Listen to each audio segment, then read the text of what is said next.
La CENCO invite les honorables députés nationaux et sénateurs à adopter avec vigilance tout au long de cette session de septembre des lois justes qui garantissent la tenue des élections et assurer le contrôle de l'exécution du budget concernant les élections, à se mettre réellement au service du peuple congolais qui a opté pour le changement, relaie effectivement les aspirations profondes du peuple au changement et n'est pas voter des lois qui ne reconnaissent pas les biens du peuple congolais.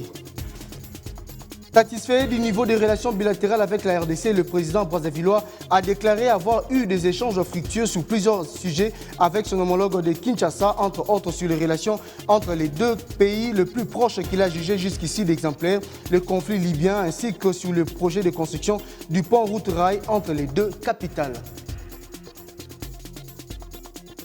Concerné par les drames survenus récemment à Kamituga, au Sud Kivu, le gouvernement congolais a exprimé sa compassion aux familles des victimes. Près de 20 corps sans vie seulement sur les 50 qui ont été retrouvés. Les recherches se poursuivent pour tenter de retrouver d'autres corps enfouis dans les sols de ces sites miniers. Ces illustres disparus ont été inhumés avec des hommages mérités de l'ensemble de la population congolaise. Le gouvernement annonce avoir diligenté une enquête pour élucider les causes de ces drames.